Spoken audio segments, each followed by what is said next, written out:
जय श्री राम दोस्तों, जय हनुमान। कैसे हो आप सब लोग। धनाधीश साधना, कुबेर साधना।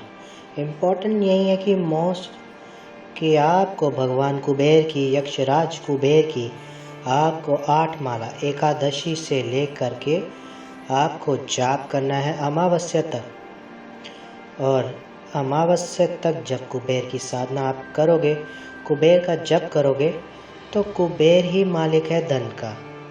तो आपने सर्वन काशन भैरव कर लिया, उसके बाद आपने अष्टलक्ष्मी कर ली और उसके बाद आपने यक्षराज कुबेर कर लिया। यक्षराज कुबेर करोगे तो अब तुम सोचोगे कौन सा रास्ता छोड़ दिया कि धन आने का। तीनों रास्ते तो आपके पास आ गए। अब साथ में जिस व्यक्ति के जीवन में दरिद्रता है, उसके जीवन में योग नहीं है, धन योग ही नहीं है, जीवन में दरिद्रता का योग है। अयोग्य व्यक्ति को योग्यता में कन्वर्ट करने के लिए, योग होने के लिए उसको गजेंद्र मोक्ष का जाप करना है 8 माला। धनादेश कुबेर साधना एक ऐसी साधना जो भी व्यक्ति साधना को करेगा वो निर्धनता हो ही नहीं सकता। मैंने मेरे जीवन में अनुभव किया है कि जो व्यक्ति धनाधीश कुबेर साधना कर लेगा और वो निर्धन व्यक्ति रह ही नहीं सकता। मैं आपको बताऊंगा कि ये साधना कैसे करनी है। पूर्ण वीडियो को आप पूर्ण तरीके से देखिएगा। अगर मेरी वीडियो को लाइक नहीं किया तो मेरी वीडियो को लाइक कीजिए, मेरे चैनल को सब्सक्राइब कीजिए। धनादेश कुबेर साधना 12 अमावस्या को करनी है। मतलब है कि हर महीने की आपको हर अमावस्या को जाप करना है।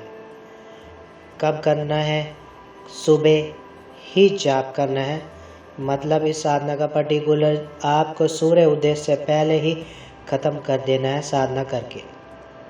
अब इस साधना को कौन कौन से देवी देवता को मैंने साधना को संकुलित किया है और स्ट्रॉन्ग से स्ट्रॉन्ग बनाने के लिए, तो आप समझना, आपको 8 माला माता बंगलामुखी का जाप करना है एकादशी से अमावस्या तक। बंगलामुखी का जाप क्यों करना है उसका कारण समझ लो कि अगर आप बंगलामुखी एकादशी से लेकर अमावस्या तक जाप करते हो तो आपका शत्रुओं का मर्दन होगा। आप पे कोई भी शत्रु आप पे विजय प्राप्त नहीं कर पाएगा। साथ में आपका तंत्रवादा निवारण हो जाएगा। इसलिए बंगलामुखी का उसमें 8 माला एकादशी से लेकर आपको अमावस्या तक करना है। जब तंत्रवादा दुश्मनों को उच्चाटन, अगर दुश्मन आपके ख़त्म हो गए, फिर आता है फिर आपके धन का। तो धन का मार्ग 8 माला आपको जाप करना है स्वर्ण आकर्षण भैरव। क्यों स्वर्ण आकर्षण भैरव का जाप करना है ये समझ लो। क्योंकि स्वर्ण आकर्षण भैरव भगवान शिव का वह रूप हुआ जिस रूप की साधना और पूजा जब कुबेर ने और लक्ष्मी ने करी। तो कुबेर लक्ष्मी ने जप तप करने के बाद भगवान स्वर्ण आकर्षण को प्रसन्न करके धन के मालिक बने। मतलब स्वर्ण आकाश भैरव ने लक्ष्मी को और कुबेर को धन दिया। उसके बाद आपको अष्टलक्ष्मी जाप करने हैं 8 बार। अष्टलक्ष्मी क्यों करना है? क्योंकि अष्टलक्ष्मी करने के बाद जो व्यक्ति निर्धन हो ही नहीं सकता। और पूरी दुनिया में प्रचलित है, ये सब जानते हैं कि लक्ष्मी साधना करने के बाद धन आपके पास आएगा। क्योंकि माता लक्ष्मी ने धन किसको दिया? कुबेर को दिया। और कुबेर को बोला और कुबेर ने आप सबको धन देंगे, धन बांटेंगे। ठीक है। अब 8 माला आपको जाप करना है कुबेर का धनाशी कुबेर साधना। इम्पोर्टेंट यही है, मोस्ट इम्पोर्टेंट यही है कि आपको भगवान कुबेर की, यक्षराज कुबेर की आपको 8 माला एकादशी से लेकर के आपको जाप करना है अमावस्या तक। जब अमावस्या तक जब आप कुबेर की साधना करोगे, कुबेर का जप करोगे, तो कुबेर ही मालिक है धन का। तो जब आपने स्वातासन भैरव कर लिया तो उसके बाद आपने अष्टलक्ष्मी कर ली। फिर उसके बाद आपने यक्षराज कुबेर कर लिया। यक्षराज कुबेर करोगे तो अब तो तुम सोचोगे कौन सा रास्ता छोड़ दिया धन आने का? तीनों रास्ते तो आपके पास आ गए। अब साथ में जिस व्यक्ति के जीवन में दरिद्रता है, उसके जीवन में योग ही नहीं है, धन योग ही नहीं है, जीवन में दरिद्रता का योग है।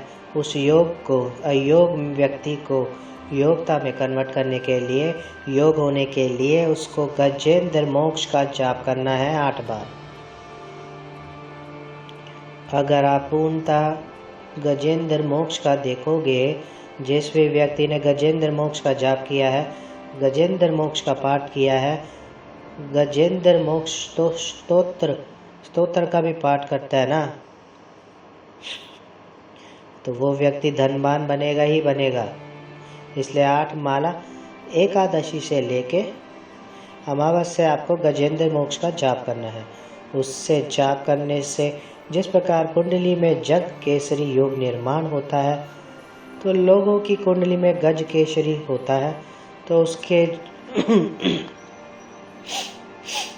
उसको बोलते हैं ना राजसीय जीवन, राजा का जीवन। जो व्यक्ति अगर ये साधना करता है गजेंद्र मोक्ष, वह राजा की पदवी प्राप्त करता है, तो उसके जीवन में कुंडलिनी के साथ साथ उसके जीवन में राजयोग निर्माण होता है। तो शत्रु का मर्दन बंगलामुखी करेगी। स्वात, काशन, भैरव, अष्टलक्ष्मी, धनाश, कुबेर और गजेंद्र मोक्ष, ये आपको पूर्णता ही है, सब तरीके के धन प्रदान करने के लिए सक्षम बनाएंगे। इसलिए इस साधना को 12 अमावस्या करनी है और 12 अमावस्या इस साधना को खंडन नहीं करना है। आप इस साधना के लिए एक अमावस्या जिस दिन चालू करोगे, 12 अमावस्या तक कंटिन्यू करना है। तो अब तुम पूछोगे गुरुजी 1 साल तक के लिए साधना है, कभी हम बाहर है तो कोई बात नहीं, आप यंत्र माला अपना बाहर ले जाओ, वह प्राण प्रतीक्षा करके कर लो। आप अगर जॉब से बाहर जा रहे हो वहाँ कर लो, आपको सिर्फ खंडन नहीं करना है, साधना करनी है, कहीं भी जाओ। और उसके बाद हर अमावस्या में आपने साधना करी, साधना के बाद हम आपका क्या करेंगे, दशांश हवन करेंगे। उसी दिन अमावस्या को 12 अमावस्या पूर्ण होते ही, जिस दिन 12 अमावस्या आपने कर ली, तो आप समझ लेना कि ये जीवन आपका धन्य हो गया। ये जीवन में आप दरिद्रता नहीं आएगी आपके जीवन में। धन का हर वो मार्ग आपको ओपन हो जाएगा, हर वह मार्ग आपके लिए खुल जाएगा जो मार्ग आपके धन आने के बंद है। किसी ने तंत्र किया है तो वो भी खुल जाएगा, किसी ने मंत्र किया वो भी खुल जाएगा। धन के मार्ग बंद है तो वो भी खुल जाएंगे। सबसे बड़ी बात आपकी बुद्धि का विकास होगा कि पैसा कमाना कैसे है, और जिसकी मन स्थिति अच्छी हो जाएगी उसकी परिस्थिति अच्छी हो जाएगी जब आप ये साधना करोगे तो। इसीलिए ये साधना करने के लिए स्फटिक की माला और पूर्णतः 5 यंत्र आपको लगेंगे तांबे के। 5 यंत्र को प्राण प्रतिष्ठा युक्त करके आपको एक चौकी पे सजा लेना, एक चौकी पर उनको प्राण प्रतिष्ठा कर देना है, और उसके बाद ये 8 माला जाप कर लेना है। कब करना है? सुबह करना है, सूर्य उदय से पहले ये साधना खत्म हो जानी चाहिए। ऐसा नहीं है आप 8 बजे उठे और आप साधना कर रहे हो, मतलब 3:30 बजे से 4 बजे चालू करोगे तो आपकी 6:30 बजे तक साधना खत्म हो जाएगी। और अमावस्या के दिन जब आप हवन करोगे आप, तो 12 अमावस्या तक आपको पूर्णता प्राप्त होगी। अगर मेरी वीडियो आपको अच्छी लगे तो मेरी वीडियो को लाइक कीजिए, मेरे चैनल को सब्सक्राइब कीजिए। जय श्री राम दोस्तों, जय हनुमान।